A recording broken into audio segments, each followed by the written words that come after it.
Derrière moi se trouve la vigne de la Framboisière. La Framboisière, c'est un de nos monopoles qui fait environ 11 hectares, entièrement planté en pinot noir. Ce domaine a été acquis dans les années 30, en 1933, par Georges Faivelet, mon arrière-grand-père. Au fur et à mesure, nous l'avons agrandi en rachetant encore quelques parcelles et aujourd'hui, la totalité du domaine fait environ 70 hectares. L'hiver, c'est une période assez intense puisqu'il va falloir tailler la vigne, c'est-à-dire enlever les bois de la saison précédente, ce qui va nous permettre de remettre la vigne en état pour, lorsque le printemps arrivera, lui permettre de refaire une belle récolte. Alors nous sommes sur le terroir mythique du domaine de la Framboisière. Depuis que la famille Faivelet est propriétaire de ce terroir, ils se sont toujours aperçus que les vins issus de cette parcelle sont toujours beaucoup plus intéressants, plus fruités. Et ils ont toujours revendiqué ce climat à part dans sa gamme de Mercure Village.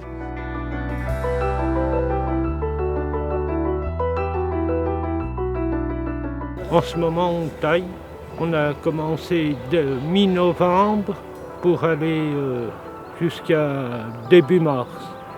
Là, j'enlève tout ce qu'il y a sur le pied, ce qui a poussé après les bourgeonnages, parce qu'il en revient toujours.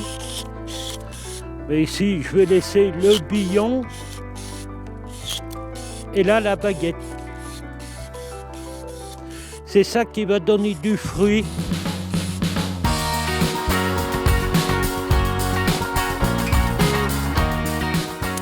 Alors là, on tire le sarment après avoir taillé la vigne. Ensuite, on pourra réparer pour lier les baguettes. Pour nettoyer la vigne, pour pas que les anciens bois encombrent les nouvelles pousses, sinon après, il y en aurait au large partout. Dans cette parcelle, nous avons décidé, plutôt que de brûler les sarments que nous avions tirés, de les mettre en andin afin de les broyer avec un tracteur, ce qui va permettre de restituer au sol de la matière organique. On peut dire que c'est un peu rendre au sol ce qu'il nous a donné dans la plante.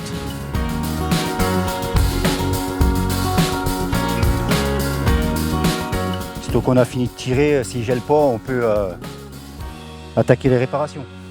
Alors en fait, il faut passer dans tous les rangs et regarder s'il ne manque pas des hues, des fils coupés et des piquets cassés. Et après, on repasse remettre des piquets neufs. J'ai enlevé le piquet, mais c'est cassé, mais il y a la pointe dedans. La pointe, il faut l'enlever.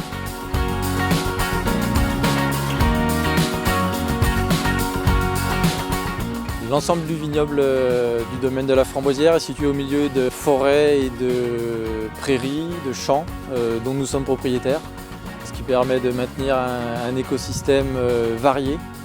Et d'ailleurs, derrière moi, vous pouvez voir un chêne bicentenaire qui a été sauvé au moment de la plantation et qui restera là jusqu'à ce que la nature le fasse tomber.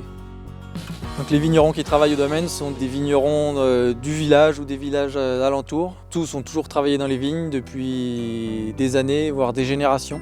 Ce sont des gens passionnés et qui suivent leurs vignes tous les ans avec un soin très approfondi. Donc ici nous sommes dans les Villeranges, un sol argilo-calcaire avec beaucoup de cailloux en surface, des terroirs très propices à faire des grands blancs. Un peu comme dans les Clos-Rochettes aussi, on retrouvera un peu ce type de sol très caillouteux avec de la roche présente assez rapidement. Nous sommes ici ce soir dans le Clos Vougeot. Comme vous le savez, le Clos Vougeot est un grand cru qui fait environ 50 hectares. Et sur ces 50 hectares, nous avons 1,30 hectare, séparés en 3 parcelles. Et nous avons la chance qu'une de nos parcelles se trouve face à la route avec un très joli portail que nous avons eu l'occasion de refaire en travaillant avec un architecte des bâtiments de France.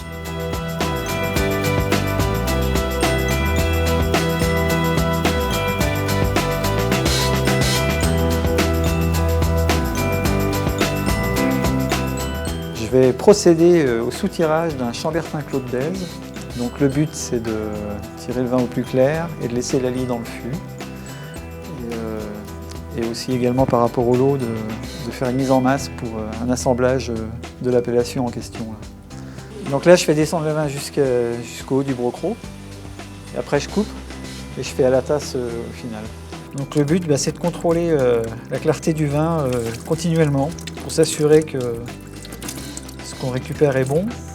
Dès qu'on voit que ça commence à se troubler, on arrête.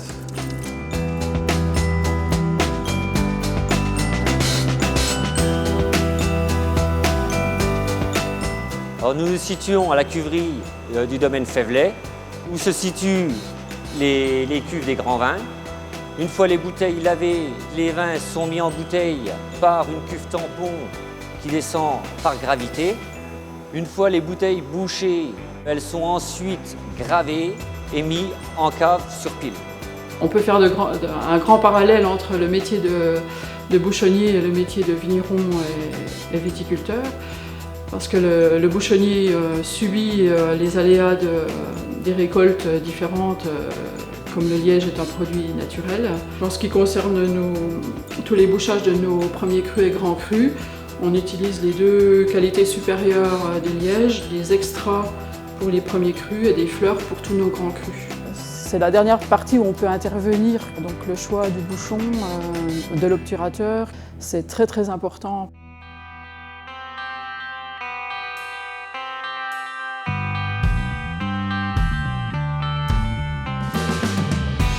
Alors une fois les tirages finis, on descend les bouteilles nues en cave, on les empile système traditionnel bourguignon et sont reprises en fonction des demandes.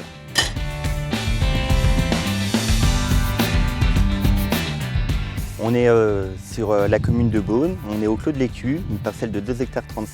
C'est une parcelle qui est en monopole, car le domaine Faivelet est propriétaire de la totalité de la parcelle. C'est une parcelle qui est exposée plein sud. Donc l'avantage de l'exposition plein sud, c'est que les rayons du soleil font vraiment tout le tour de la parcelle.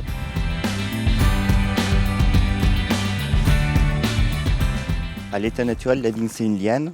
Pour bien répartir la végétation, on doit entendre un petit crack pour couper les vaisseaux du bois et ainsi ralentir la sève pour que les bourgeons de la base soient favorisés et ainsi qu'on ait des jolies branches l'année prochaine pour pouvoir tailler.